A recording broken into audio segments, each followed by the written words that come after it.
Hello, welcome back to YouTube channel. ഇന്ന് പലർക്കുള്ളൊരു പ്രശ്നമാണ് ഭയങ്കരമായിട്ടുള്ള മുടി കൊഴിച്ചിൽ. അതേപോലെ തന്നെ വളരെ ചെറുപ്പത്തിൽ തന്നെ വരുന്ന ഒരു കാര്യം കൂടിയാണ് ഈ അകാല നര. അപ്പോൾ ഇത് രണ്ട് നന്നായിട്ട് കുറയ്ക്കാൻ വേണ്ടിയിട്ടും അതേപോലെ തന്നെ നമ്മുടെ ഹെയർ ഗ്രോത്ത് ഒക്കെ നല്ല രീതിയിൽ പ്രൊമോട്ട് ചെയ്യുന്ന ഒരു കാച്ചനയുടെ വീഡിയോ ആണ് നമ്മൾ കാണാനായിട്ട് പോകുന്നത്. അപ്പോൾ ഒട്ടും വൈകിക്കേണ്ട, നമുക്ക് നേരെ വീഡിയോയിലേക്ക് പോകാം. അതിന് മുൻപായിട്ട് ചാനൽ ആരെങ്കിലും ആദ്യമായിട്ടാണ് കാണുന്നെങ്കിൽ വീഡിയോസൊക്കെ ഒന്ന് കണ്ടു നോക്കുക. നിങ്ങൾക്ക് ഇഷ്ടമാവുകയാണെങ്കിൽ ചാനൽ ഒന്ന് സബ്സ്ക്രൈബ് ചെയ്ത് സപ്പോർട്ട് ചെയ്യുക. ഈ ഒരു കാച്ചെണ്ണ തയ്യാറാക്കാനായിട്ട് നമുക്ക് അധികം ഇൻഗ്രീഡിയൻസ് ഒന്നും ആവശ്യമില്ല കേട്ടോ. അപ്പോൾ ആദ്യം തന്നെ വേണ്ടത് നമുക്ക് ഉലുവയാണ്. അത് 2 ടേബിൾ സ്പൂണോളാണ് എടുത്തിട്ടുള്ളത്. അതേ അളവിൽ തന്നെ 2 ടേബിൾ സ്പൂൺ കരിഞ്ജീരകം കൂടി വേണം. ഇത് രണ്ടും ഒരേ അളവിൽ എടുക്കാനായിട്ട് ശ്രദ്ധിക്കുക. ഇനി ഇതൊന്ന് നന്നായിട്ടൊന്ന് കഴുകി വൃത്തിയാക്കി എടുക്കുക. അതിനുശേഷം ഇതിലേക്ക് ഞാൻ കുറച്ച് വെള്ളം കൂടി ഒഴിച്ചു കൊടുക്കുന്നുണ്ട്. ഇനി നമുക്ക് നന്നായിട്ടൊന്ന് മിക്സ് ചെയ്തതിന് ശേഷം നമുക്കിതൊന്ന് കുതിർക്കാനായിട്ട് വെക്കാം. അപ്പോൾ ഇത് തലേദിവസം ചെയ്ത് വെക്കുന്നതായിരിക്കും കേട്ടോ നല്ലത്. പിറ്റേ ദിവസം ആയപ്പോഴത്തേക്ക് ഇത് കരിഞ്ജീരകം അതേപോലെ തന്നെ ഉലുവയൊക്കെ നന്നായിട്ട് കുതിർന്ന് വന്നിട്ടുണ്ട്. അതേപോലെ തന്നെ ഈ ഒരു വെള്ളത്തിൻ്റെ കളറൊക്കെ നന്നായിട്ടൊന്ന് മാറിയിട്ടുണ്ട് കേട്ടോ. അപ്പോൾ ഈ ഒരു വെള്ളം നിങ്ങൾക്ക് കൂടുതലായി തോന്നുകയാണെങ്കിൽ നമുക്കിത് നമ്മുടെ മുടി കൊഴിച്ചിൽ മാറാൻ വേണ്ടിയിട്ടുള്ള അടിപൊളിയായിട്ടുള്ളൊരു ടോണറാണ്. ഇത് നമുക്ക് സ്പ്രേ ബോട്ടിലാക്കി ഫ്രിഡ്ജിൽ വെക്കുകയാണെന്നുണ്ടെങ്കിൽ നമുക്കിത് കാലത്തോ വൈകിട്ടോ ഒക്കെ നമുക്ക് സ്പ്രേ ചെയ്ത് കൊടുക്കാവുന്നതാണ്. ഇനി നമുക്ക് അടുത്തതായിട്ട് ആവശ്യമുള്ളത് ചുവന്നുള്ളിയാണ്. ഇത് ധാരാളമായിട്ട് സൾഫറിൻ്റെ കണ്ടൻറ്റ് ഉള്ളത് കൊണ്ട് തന്നെ നമ്മുടെ മുടി കൊഴിച്ചിൽ നല്ല രീതിയിൽ കുറയ്ക്കാൻ വേണ്ടിയിട്ടും ഹെയർ ഗ്രോത്തൊക്കെ നന്നായിട്ട് പ്രൊമോട്ട് ചെയ്യാനായിട്ട് സഹായിക്കും. ഇനി നമുക്ക് ലാസ്റ്റായിട്ട് വേണ്ടത് ഈ ഒരു കയ്യോന്നി അഥവാ ഭൃംഗരാജ് എന്നൊക്കെ പറയട്ടോ. ഇത് നമ്മുടെ പാടത്തും പറമ്പിലൊക്കെ സാധാരണയായിട്ട് കാണാറുണ്ട്. ഇത് നമുക്ക് എത്രത്തോളം കിട്ടുമോ അതിനനുസരിച്ചിട്ട് എടുക്കാവുന്നതാണ്. ഇത് നമ്മുടെ മുടി വളർച്ച കൂട്ടാനും അതേപോലെ തന്നെ കുഞ്ഞു കുഞ്ഞു മുടികൾ പുതുതായിട്ട് കിളിർത്ത് വരാൻ വേണ്ടിയിട്ട് മുടിക്ക് നല്ല കറുപ്പ് കിട്ടാനൊക്കെ ആയിട്ട് സഹായിക്കുന്ന ഒന്നാണ്. ഇനി നമുക്ക് അതൊക്കെ ഒന്ന് കഴുകി വൃത്തിയാക്കിയതിന് ശേഷം ഉള്ളി ഇതേപോലെ ഒന്ന് ചെറുതായിട്ടൊന്ന് കട്ട് ചെയ്ത് മാറ്റി വയ്ക്കാം കേട്ടോ. ഇനി നമുക്ക് ചുവന്നുള്ളിക്ക് പകരമായിട്ട് സബോള എടുക്കാവുന്നതാണ്. പക്ഷേ ഏറ്റവും നല്ലത് ചുവന്നുള്ളി തന്നെയാണ് കേട്ടോ. ഇനി നമുക്കൊന്ന് അരച്ചെടുക്കണം. അതിനായിട്ട് ഇതേപോലെ മിക്സിയുടെ ജാർ എടുക്കുക.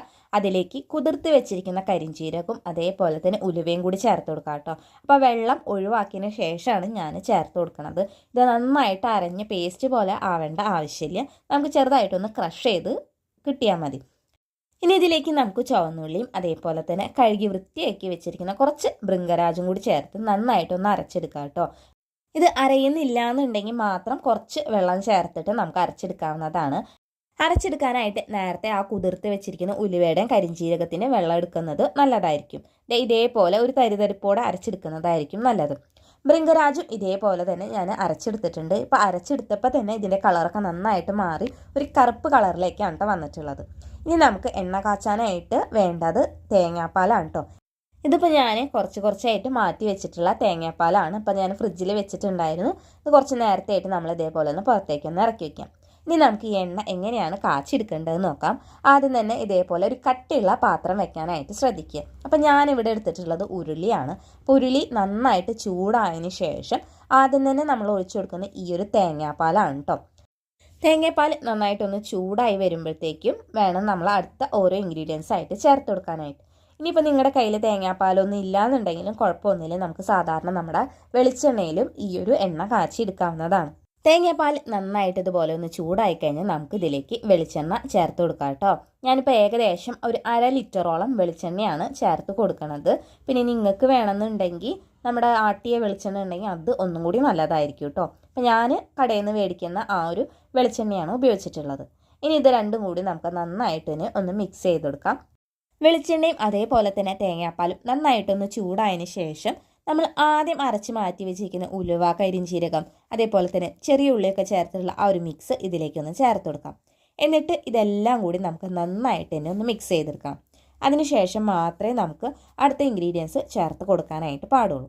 അപ്പോൾ ഇത് നന്നായിട്ട് ഇന്നും മിക്സാക്കി കൊടുക്കുക. അതേപോലെ കൈവിടാതെ ഒന്ന് മിക്സ് ആക്കുമ്പോൾ തന്നെ അത് കറക്റ്റായിട്ട് എണ്ണയും ഈ ഒരു കൂട്ടും കൂടി ഒന്ന് യോജിച്ച് വരും കേട്ടോ.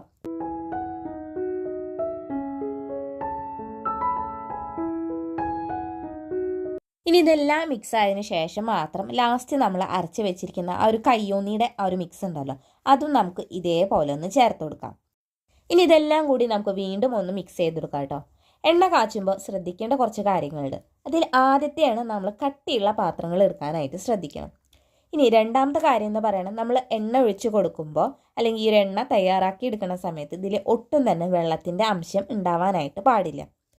അങ്ങനെ ഉണ്ടാകുമ്പോൾ തന്നെ നമ്മുടെ ഈ ഒരു കാച്ചെണ്ണയുടെ സ്മെല്ലൊക്കെ മാറിയിട്ട് പെട്ടെന്ന് തന്നെ ഈ ഒരു എണ്ണ നാശാവാനുള്ള സാധ്യതയുണ്ട്. അപ്പോൾ അതൊന്ന് നിങ്ങൾ നന്നായിട്ടൊന്ന് ശ്രദ്ധിക്കുക. അതുപോലെ തന്നെ ഏത് പാത്രത്തിലാണോ നമ്മൾ സ്റ്റോർ ചെയ്ത് വെക്കുന്നത് ആ ഒരു പാത്രത്തിലും ഒട്ടും തന്നെ വെള്ളത്തിൻ്റെ അംശമോ കാര്യങ്ങളോ ഒന്നും ഉണ്ടാവാനായിട്ട് പാടില്ല. നന്നായിട്ട് ഉണക്കിയെടുത്തതിന് ശേഷം മാത്രം ഈ ഒരു എണ്ണ അതിലേക്ക് ഒഴിച്ച് സ്റ്റോർ ചെയ്ത് വെക്കാം. പിന്നീട് ശ്രദ്ധിക്കേണ്ട വേറൊരു കാര്യം എന്ന് പറയുന്നത് നമ്മുടെ മുടിക്ക് എന്താണോ പ്രശ്നം അതിനനുസരിച്ചിട്ടുള്ള എണ്ണ തയ്യാറാക്കിയെടുക്കാനായിട്ട് ശ്രദ്ധിക്കണം. പലർക്കും പല പ്രശ്നങ്ങളായിരിക്കും മുടിക്ക്. ചിലർക്ക് താരനായിരിക്കാം, അതേപോലെ തന്നെ മുടി കൊഴിച്ചിലായിരിക്കാം, ഇനി അതല്ല അകാലനരയായിരിക്കാം, ഇനി ഉള്ളു കുറവായിരിക്കും. അങ്ങനെ പല വിധത്തിലുള്ള പ്രശ്നങ്ങളാണ് ഉണ്ടായിരിക്കുക. അപ്പം അതിനനുസരിച്ചിട്ടുള്ള എണ്ണ കാച്ചിട്ട് വേണം നമ്മൾ ഉപയോഗിക്കാനായിട്ട്. അപ്പം നമ്മുടെ എണ്ണ ഇത് ഏകദേശം തയ്യാറായിട്ടുണ്ട്. എണ്ണ കറക്റ്റ് പാകമായെന്ന് നോക്കാൻ വേണ്ടിയിട്ടുള്ള എളുപ്പപ്പണിയാണ് നമ്മൾ ചേർത്തിട്ടുള്ള ആ കൂട്ടുകൾ നന്നായിട്ടൊരു ക്രിസ്പി ആയിട്ട് വരും. ആ ഒരു സമയം ആയിന്ന് കണ്ടു കഴിഞ്ഞാൽ നിങ്ങൾ ഈ ഒരു പാത്രം നമ്മുടെ അടുപ്പത്ത് നിന്ന് ഇറക്കി വെക്കുക കേട്ടോ. ഇനി കൂടുതൽ നേരം വെക്കരുത്. അപ്പോൾ നമ്മളിതിൽ ചേർത്ത് കൊടുത്തിട്ടുള്ള ആ ഒരു കൂട്ടമൊക്കെ കരിഞ്ഞു പോകാനുള്ള സാധ്യതയുണ്ട്. അപ്പോൾ അതോടൊപ്പം തന്നെ നമ്മുടെ എണ്ണയുടെ ഗുണങ്ങളും നഷ്ടപ്പെടും. അപ്പോൾ ഈ ഒരു സമയത്ത് എണ്ണയൊക്കെ നന്നായിട്ട് ആയിട്ടുണ്ട്. എണ്ണയുടെ കളറും നന്നായിട്ട് തന്നെ മാറിയിട്ടുണ്ട് കേട്ടോ. ഇനി നമുക്കിതൊന്ന് അടുപ്പത്തുനിന്ന് മാറ്റി വെക്കാം. ഇനി ഇതൊന്ന് നന്നായിട്ടൊന്ന് തണുക്കണം. ഇനി ഈ ഒരു ചട്ടിയുടെയും എണ്ണയുടെ ചൂട് കൊണ്ട് ഒന്നും കൂടി ഇതൊന്ന് മൂക്കും കേട്ടോ. അതുകൊണ്ട് തന്നെ കുറച്ച് നേരത്തെ ഇത് ഇറക്കിയിട്ട് തണുക്കാനായിട്ട് മാറ്റിക്കണം. എന്നിട്ട് നല്ലൊരു തുണി ഉപയോഗിച്ചിട്ട് ഇതേപോലെ നമുക്കൊന്ന് അരിച്ചെടുക്കാം കേട്ടോ. അങ്ങനെ നമ്മുടെ കാച്ചെണ്ണ ഇവിടെ റെഡി ആയിട്ടുണ്ട്. ഈ ഒരു എണ്ണ നമ്മുടെ മുടി കൊഴിച്ചിൽ മാറാൻ, താരനുണ്ടെങ്കിൽ അത് കുറയ്ക്കാൻ വേണ്ടിയിട്ട്, പുതിയ മുടികൾ കിളിർത്ത് വരാൻ വേണ്ടിയിട്ട്, അകാലനര ഉണ്ടെങ്കിൽ അത് നന്നായിട്ട് കുറയ്ക്കാനൊക്കെ ആയിട്ട് സഹായിക്കുന്ന എണ്ണയാണ്. അതേപോലെ തന്നെ ആഴ്ചയിൽ 2 തവണ വെച്ചിട്ട് ഈ ഒരു എണ്ണ ഉപയോഗിക്കുകയാണെങ്കിൽ നിങ്ങൾക്ക് നല്ല റിസൾട്ടാണ് ഉണ്ടാവുക. നിങ്ങളുടെ മുടിയോ അല്ലെങ്കിൽ സ്കാൽപ്പോ ഭയങ്കര ഡ്രൈ ആയിട്ട് ഫീൽ ചെയ്യുകയാണെങ്കിൽ ഇതിൽ നിന്ന് ഒരു 4-5 ഡ്രോപ്പ് എടുക്കുക. എന്നിട്ട് നമ്മുടെ മുടിയിലും സ്കാൽപ്പിലും തേച്ച് കൊടുക്കുകയാണെങ്കിൽ നമ്മുടെ മുടിയുടെ ഡ്രൈനെസ് ഒക്കെ നന്നായിട്ട് കുറയ്ക്കാനായിട്ട് സഹായിക്കും. അപ്പോൾ ഇന്നത്തെ വീഡിയോ ഇത്രയേ ഉള്ളൂ കേട്ടോ. അപ്പോൾ എന്തായാലും നിങ്ങൾ ഈ ഒരു എണ്ണ ഒന്ന് ട്രൈ ചെയ്ത് നോക്കി നോക്കുക. അപ്പോൾ ഈ ഒരു വീഡിയോ നിങ്ങൾക്ക് ഇഷ്ടമായി, യൂസ്ഫുൾ ആണെന്ന് തോന്നുകയാണെങ്കിൽ ചാനൽ ഒന്ന് സബ്സ്ക്രൈബ് ചെയ്ത് സപ്പോർട്ട് ചെയ്യുക. അതേപോലെ തന്നെ തൊട്ടടുത്തുള്ള ബെല്ലൈക്കനോട് ഒന്ന് ക്ലിക്ക് ചെയ്യുക. ഈ ഒരു വീഡിയോ നിങ്ങളുടെ ഫ്രണ്ട്സിനും റിലേറ്റീവ്സിനും ഒന്ന് ഷെയർ ചെയ്തും കൂടി കൊടുക്കുക. ഇത് യൂസ് ചെയ്തതിൻ്റെ ഫീഡ്ബാക്ക് ഇതിൻ്റെ താഴെയിട്ടൊന്ന് കമൻറ്റും കൂടി ചെയ്യുക. അപ്പം നമുക്കിനി അടുത്ത വീഡിയോയിൽ കാണാം.